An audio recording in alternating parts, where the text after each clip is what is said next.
kemana aja di rumah yang biasa Ayu lihat, wujud-wujud. Udah dikeluarin. Sudah keluarin. Apa bentuknya?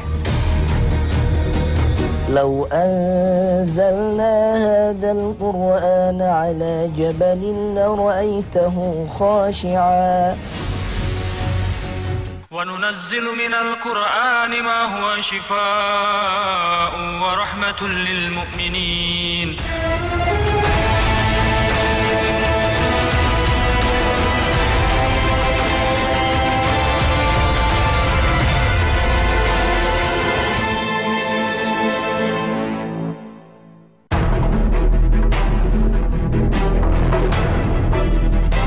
Pemirsa Rukia, saat ini saya sudah bersama Sri Ayu. Menurut Sri Ayu, dari sejak usia dini dia sudah mempunyai teman berwujud makhluk gaib. Iya. Anak-anak kecil berupa perempuan ya. Tolong diceritakan apa aja sih yang dia lakukan masa kanak-kanak itu? Waktu saya umur 4 tahun itu saya udah mempunyai teman yang gaib, yang berupa sosok perempuan yang suka ganggu saya. Awalnya sih baik, nemenin saya main, tapi lama-kelamaan efeknya jadi buruk ke saya. Efeknya ganggu saraf otak, jadi suka lemot gitu. Terus suka sakit-sakitan terus, apalagi di anggota sebelah kanan. Ustadz Ajimam, ini kan sedikit banyaknya kita sudah mendengar ya pengakuan dari Sri Ayu ini. Nah, kalau menurut Ustadz Ajimam sebenarnya kasus apa yang menimpa adik Sri Ayu ini? Yang pertama, kemungkinan besar ini sinyal gangguannya adalah dari jalur nasab. Yang kedua, tipe nasabnya ini nasab yang mencintai. Kita gerak dong. Oke. A'udzu billahi minasyaitonir rajim. Bismillah. Baru saja membaca ta'awudz, tiba-tiba Haryani, ibunda dari Sri Ayu, sudah dikuasai kekuatan jin, disusul oleh Sri Ayu. Ar-Rahmanir-Rahim, Maliki Yaumiddin, Iyyaka na'budu wa iyyaka nasta'in, Ihdinas siratal mustaqim, siratal ladzina an'amta 'alaihim, ghairil maghdubi 'alaihim waladdallin.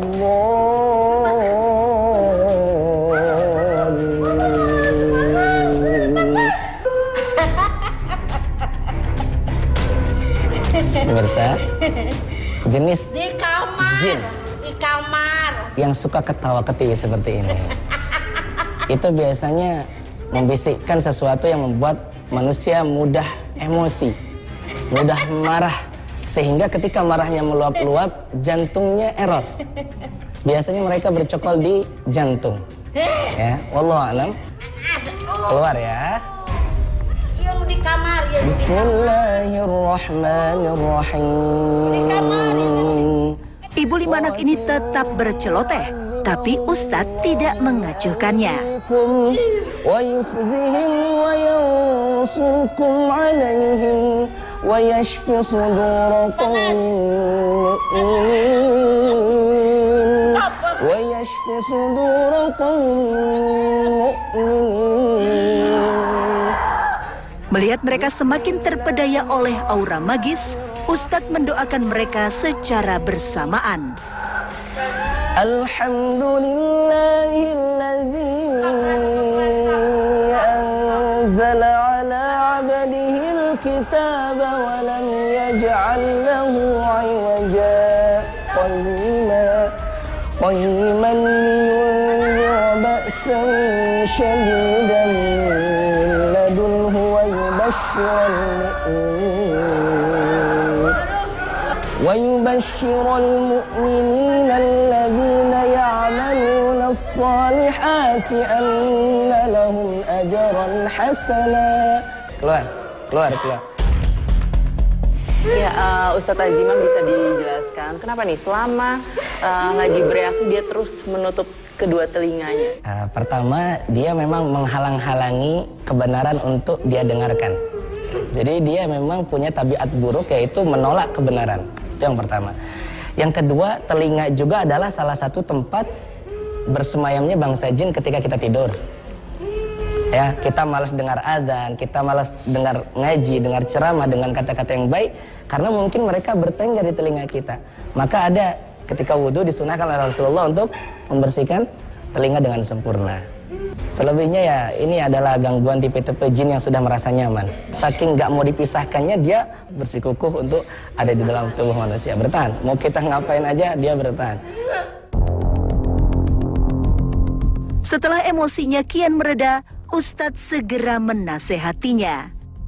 Ibu ikhlas nggak anaknya diganggu sama jin? Enggak. Suka nggak? Enggak. Mau nggak maafin dia? Mau. Mau ya. Ibu maafin. Iis, kalau kamu udah dimaafin, kamu bersyukur. Ya, keluar dengan cara yang baik. Insya Allah Allah kirimkan kepada kamu pengganti-pengganti dari Ayu ya, yang lebih baik. Oke Mbak Indah, tolong digosok di pangkal hidungnya sampai atas, pelan-pelan ke atas. Di sela-sela terapi, Ustadz meminta saya mengelus-elus kening Sri Ayu dengan lembut. Qul a'udzu birabbin. Nah, teknik ini nih berguna sekali untuk menenangkan jiwanya. Nas ilahin nas min syarril waswasil khannas alladzi yuwaswisu fi sudurin nas. Kala Sri Ayu mulai tenang, Fitri Nuraini ikut bereaksi. Ustadz Aziman, ini kenapa tadi ketika Ustadz meminta saya untuk mengusap secara halus, tiba-tiba kakaknya pun Fitri ikut terserang nih Pak Ustadz ini. Apakah memang jin ternyata menyerang secara keseluruhan keluarganya Ayu? Pertama di sini kemungkinan ada ikatan nasab yang kuat ya.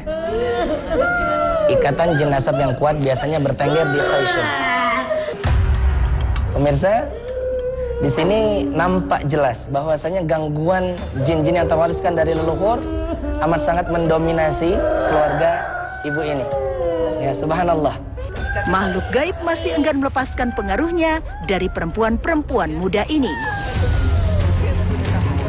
Namun, itikat baik kami tak diterimanya dan jin ini terus berbuat ulah. Ayo kontrol dirinya yuk. Akhirnya, Ustadz berinisiatif kembali meminta gadis ini menghirup zaitun dan habah barokah yang dicampur dengan herbal-herbal lainnya. Sedot aja, nggak apa. Ayo kontrol yuk, kontrol. Menghirup ramuan itu tentu ada tujuannya, yakni tidak lain dan tidak bukan mengobati gangguan jin yang berpusat di al-hoysum atau pangkal hidung. Yuk dihirup, bismillah. Setelah menunggu cukup lama, akhirnya kesadaran Sri Ayu dan Fitri telah kembali. Mudah-mudahan umur, hidung. Akan tetapi, Fitri masih merasakan ada sesuatu yang tidak beres di kepalanya. Bismillah, bismillah, bismillah. Ustadz lalu memandunya untuk menghilangkan semua energi buruk yang masih tersisa di bagian kepalanya. Hadir. A'udzubillah. Pemirsa Rukyah, rupanya keluhan-keluhan yang mereka rasakan berbeda-beda. Sri Ayu mengutarakan indera keenamnya terbuka lebar hingga mampu menembus dimensi lain. Sedangkan Fitri mengungkapkan selalu merasa sakit di area kepalanya. Namun apa yang dialami anak-anaknya tidak sama dengan yang dirasakan Haryani.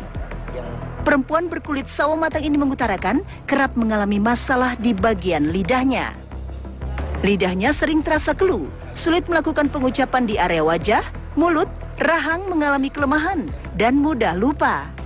Ya, pemirsa Rukyah, saat ini saya akan dibantu oleh Ustadz Iksan. Nah, Ustadz Iksan bisa dijelaskan bagaimana caranya agar menenangkan jantung ibu supaya tidak menjadi tempat untuk bermukimnya jin-jin tersebut. Ya, kalau di meridian jantung itu mulai dari ketiak. Oke, dari ketiak ya, kemudian sampai ke kelingking. Titik-titik untuk penenangan jantung dan untuk jantung saya kasih ini di daerah. Oke. Dan kemudian ibu agak ditekan. Nah, ketika dibuka, buka sedikit tuh. Nah, ini. Caranya bagaimana agar menenangkannya? Dipijat. Tidak perlu pakai tenaga? Tidak perlu tenaga. Oke. Seperti itu.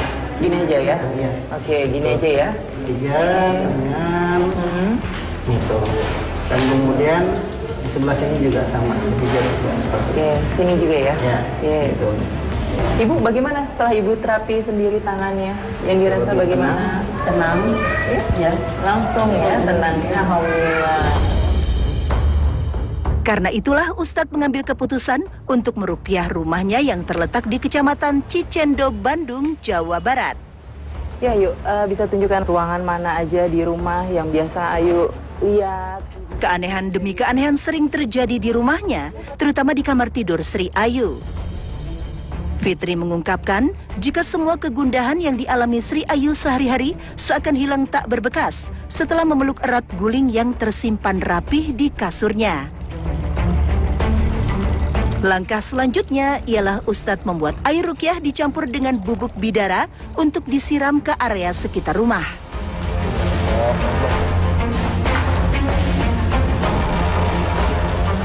Sekejap, ibu dan kedua anak perempuannya terkena gangguan makhluk gaib kembali. Ya, pemirsa ruqyah, ketika Ustadz Ajimam sedang menetralisir rumahnya Ayu, tiba-tiba Ayu dan sang bunda merasakan begitu kepanasan ya. Hawa yang tiba-tiba berubah menjadi panas, yang tadi sejuk berubah menjadi panas. لو أنزلنا هذا القرآن على جبل لرأيته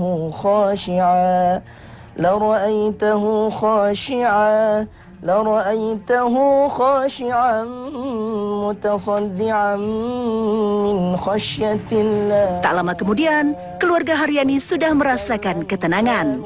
Tak ada lagi gangguan aneh yang mereka rasakan seperti sebelumnya lagi. Alhamdulillah.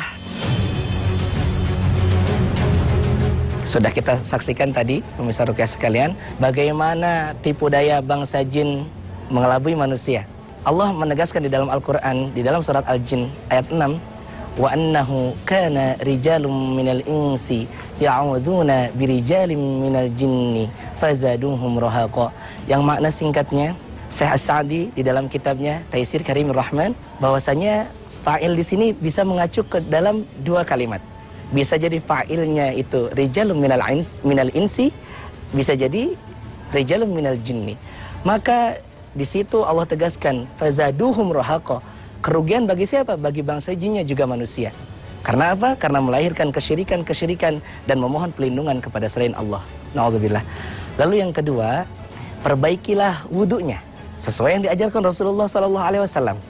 Mengapa? Karena di balik sunnah, di balik sesuatu yang diwajibkan, itu semuanya mengandung keberkahan-keberkahan yang mungkin kita tidak tahu sebesar apa keberkahan itu. Maka perbaiki wudunya supaya apa? Supaya salatnya bisa lebih khusyuk.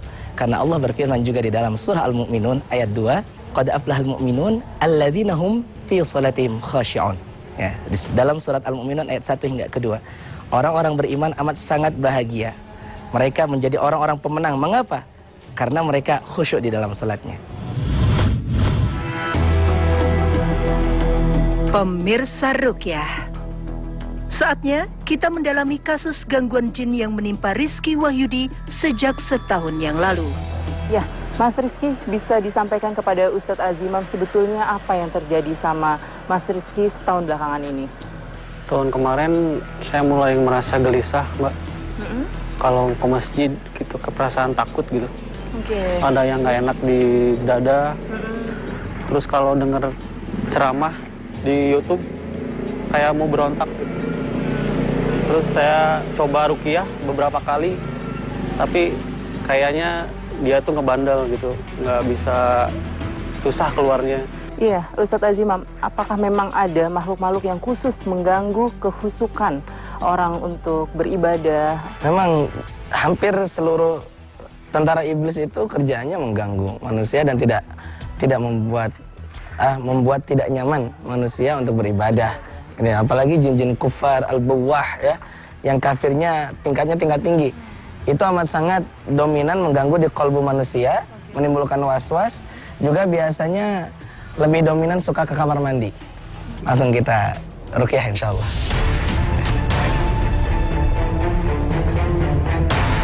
Wa'alaikum bikalimatillahit tammatil lati la yujawizuhunna barrun wala fajir min syarri ma khalaqa wa dzara'a wa bara'a. Sesudah menggenggam informasi, Ustadz Aziman langsung melakukan terapi. Bismillahirrahmanirrahim. Alhamdulillahi rabbil alamin. Ar-Rahmanir Rahim. Maliki yaumiddin. Iyyaka na'budu wa iyyaka nasta'in. Ihdinas siratal mustaqim. Siratal ladzina an'amta 'alaihim ghairil maghdubi 'alaihim waladdallin.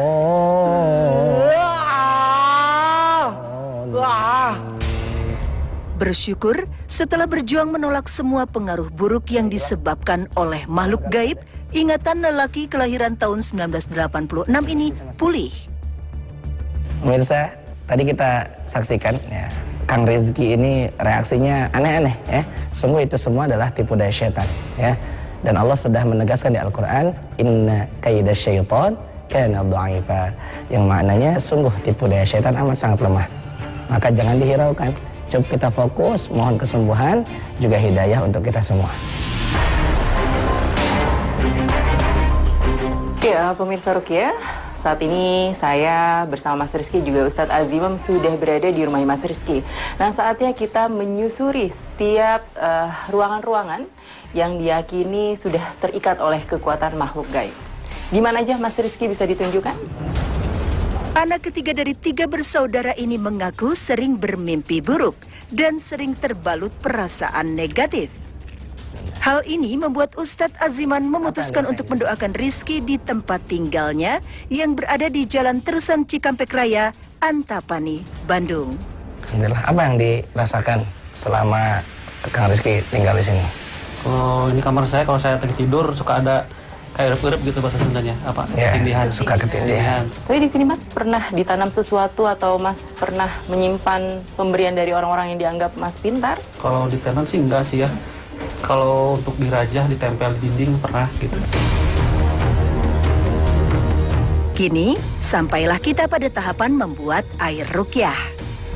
Bismillahirrahmanirrahim. Idza zulzilatil ardu zilzalaha. Di dalam dunia ruqyah, air juga berperan penting untuk membantu proses penyembuhan, baik diminum, dimandikan, disiramkan, supaya bisa menghancurkan buhul-buhul sihir yang ada di sekitar rumah. Tuhadithu akhbaraha bi anna rabbaka awhalaha.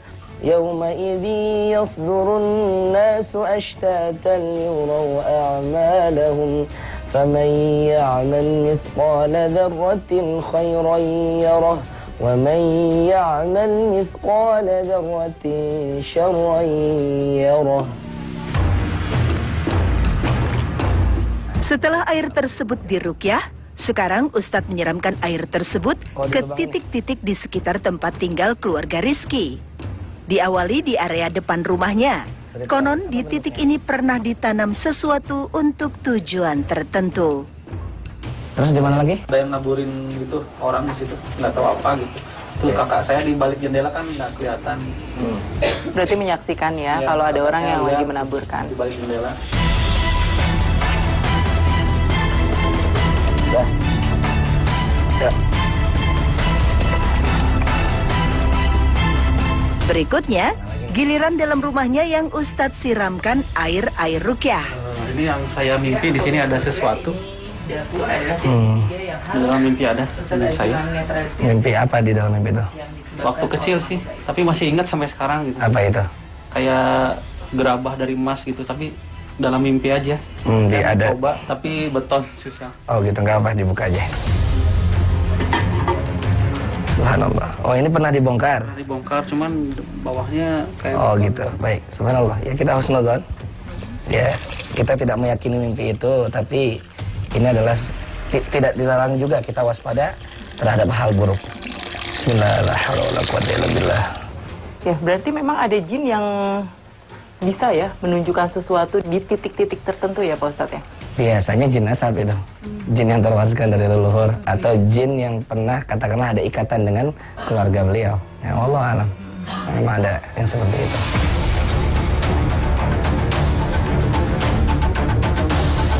Di kamar inilah yang pernah ada kejadian ganjil dan sempat membuat seisi rumahnya tak punya nyali.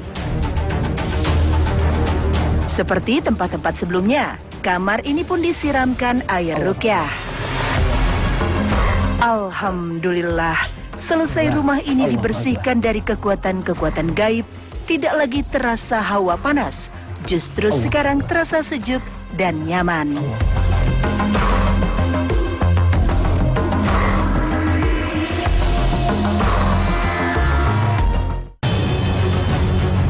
Iya, Mas Rizky, semua tahapan terapi ruqyah sudah tuntas nih. Sekarang gimana yang dirasakan Mas Rizky? Alhamdulillah ya udah enakan, kalau ke masjid tadi ringan gitu. Iya. Alhamdulillah. Alhamdulillah. Lalu gejala-gejala lainnya bisa diceritakan? Sebelumnya kalau mau ke masjid berat gitu, kayak mau perang. Tadi alhamdulillah ringan. Alhamdulillah. Mudah-mudahan ini adalah tanda juga ciri bahwasanya bangsa jin sudah tidak betah di dalam tubuh Kang Rizky, begitu ya. Saran saya untuk Kang Rizky untuk memerangi itu semua, ini perlu kerjasama dengan seluruh keluarganya, khususnya istrinya. Ya, yang pertama biasakan amalkan amalan-amalan yang dilakukan Rasulullah SAW. Sekalipun tak mampu semuanya, ya setidaknya ada 1, 2, 3 amalan yang istiqomah yang bisa diamalkan bersama-sama. Misalnya puasa Senin Kamis, atau mungkin makan bersama, itu juga amat sangat penting. Dan makannya pakai tangan kanan, baca bismillah. Karena setan-setan makannya dengan tangan kiri, berdiri, juga tak suka bagi-bagi. Gitu ya. Dan untuk pemirsa, apabila ada yang merasakan keluhan-keluhan semacam beliau, yakini bahwasanya setiap penyakit ada obatnya. Karena Rasulullah SAW bersabda, likulli da'in dawaun. Fa'idha usibat dawa'ud da'i bara'a bi'idnillah. Yang maknanya setiap penyakit pasti ada obatnya. Dengan catatan obatnya tepat, caranya juga tepat. Dan selain itu kita harus mengingat Allah dalam setiap kondisi. Ketika sehat, ketika sakit dan lain sebagainya. Mengapa? Karena Allah berfirman juga di dalam Al-Quran, fadhkuruni adzkurukum. Ingatlah aku, kata Allah, maka aku akan ingat kalian. Washkuruli, dan bersyukurlah kepada aku, kata Allah. Wala takfurun, dan janganlah berbuat kekufuran. Arsyadani Allah wa iyyakum. Astaghfirukum. Assalamualaikum warahmatullahi wabarakatuh.